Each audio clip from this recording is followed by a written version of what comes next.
fact that you're beginning from a primeval sense, because fear is a survival reaction. It's Darwinism in action. Fear is there to keep us alive. That's its foundation. So it heightens our senses. It gives us an appropriate sense of awe and discretion, which means that if we're chased by a saber-toothed tiger, we run away.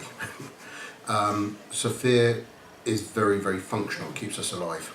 No fear, then we're in real trouble. That does make sense.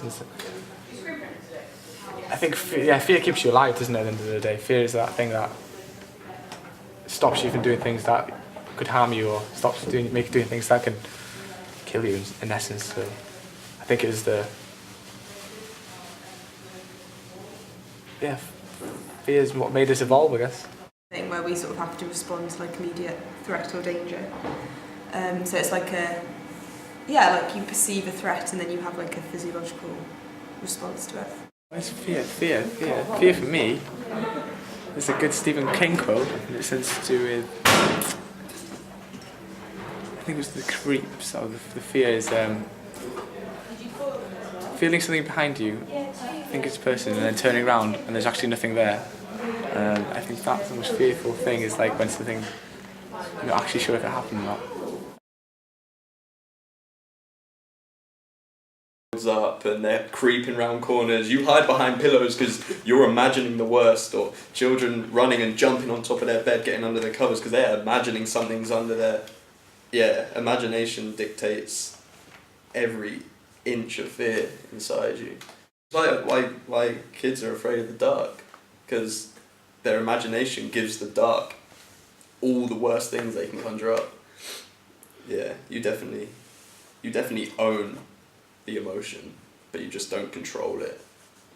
But it's something that my head builds up. Your own imagination can be your own worst enemy, I think. I think my fears probably come from some sort of like dark chamber of my brain that always makes me really anxious or like nervous, and the bit that keeps you alive. It's always the dark place. Yeah, it's always the scary bit, isn't it, where you don't quite think about it. I think it's kind of like the word love. It doesn't really mean it. It's not really a thing you can quantify. So you know H.P. Lovecraft? Yeah. He said that fear is the oldest emotion of humankind, but the most powerful fear is fear of the unknown.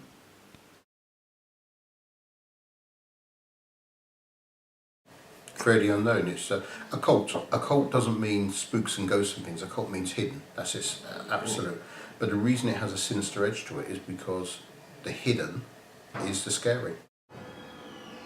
Genuine fear, like about stuff that really, really bother you, like that's actually gonna hurt you. I suppose you kind of,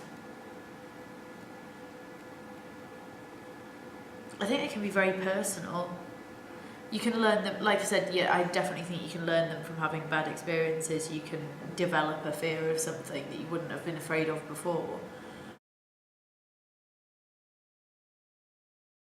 You kind of have to give a part of yourself for it to really work. Do you know what I mean? It's like, if they're giving you all the information, then you're just seeing their thing, and that won't really be scary to you because there's none of you in it, if you know what I mean.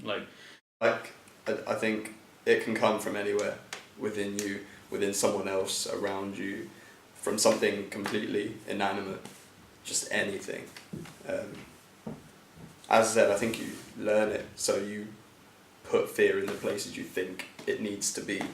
I don't think anything possesses it. You give possessions or people that influence that fear. Yeah, it's crippling. It's definitely crippling. It's powerful. I definitely agree with that. But it's definitely the most powerful emotion. Like, it tops love. It tops happiness. I think you sort of live. And it sounds quite bleak, but you do live through fear. What's how you survive? Yeah, you aim for happiness in fear that you're not happy. I think it's much more external. The worst thing I can possibly imagine, the thing that would make me feel the worst in the world,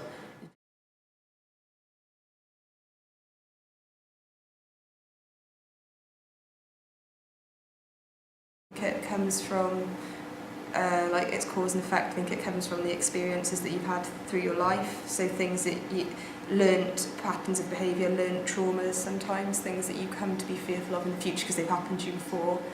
And then I think that can spiral out of control, and we become fearful of too many things. I mean, and there's definitely situations where like I haven't, and like I've got like massive regrets from.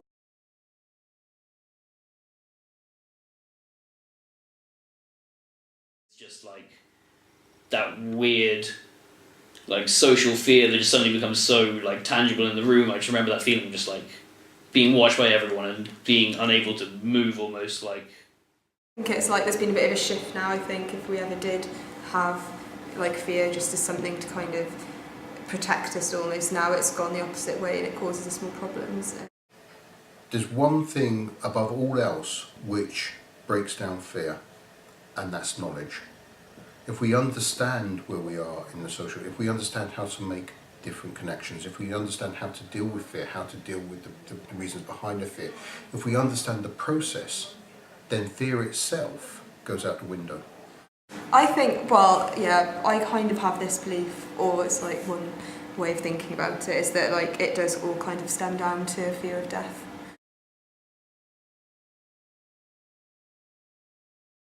I don't know if, like, I was talking about this to someone the other day, death, whether I'm scared of it, and I don't think I am. I don't think I'm scared of dying. I think I'm scared of everyone else dying and being on your own. But I don't think because you don't know what happens, do you? Or maybe people are scared of that, like, that instantaneous, that moment where you, like, you're being killed or, like, something terrible happens. I don't think death is a fear. Or maybe it is, but you don't understand it. Mm. Oh, I think I'm too young to fear death. Time is the scariest thing, even in a small scale, like even in a year. You think, okay, I'm doing this for a year, say you're working. If you put that in perspective over a year or even 2 years, you think, oh, I'm working this long, when am I going to do this? It's not typically life. I think time's completely different from death. I think time's scarier than death. I think that's probably one of the most scary things. It's not leaving anything behind and not being remembered for anything. So we're all like scrambling to make really good artwork or write books or do something. So at least something's left behind. My whole life is founded on this, really, that the positive, everything that we are, everything that we can be, everything that we strive for, everything that we love and grow into and develop and protect, that's forever. That's absolutely forever. When you were laid on your back touching the blue sky, it's forever. You know, that's a contribution forever and ever. We don't have to be Spartacus Scott. It's great to have heroes. Most of us are never going to be, but we all make a difference. Nothing is lost. Nothing's wasted. Nothing. We are, if we live with integrity and honour and decency, and we struggle, then we've made the difference. We've contributed, and I'm absolutely convinced that we all carry in our very physicality, our DNA, and I mean literally our DNA. We carry the anthropological memories of everyone that's gone before us. You know, for good or evil, but we get to choose. We get to choose the difference between good and evil, and we struggle, and that's the human condition, to overcome, to deal with the fear, to live with it. I have very little respect for fearless people. And I say this as a 20-year serviceman, you know? The guy that leaps up with a bayonet and goes forward and you know, is wonderful and leads the people in the charge and never has a hiccup, doesn't impress me at all. I have every respect for the guy that's shaking in his boots, who's wetting his pants literally, and still gets up and does it. They're my heroes. They're the people, men, women, I don't care. They're the people who, despite fear, despite the anxiety, despite the worry, will still do the right thing. That, for me, defines humanity, and that's everything. Wow.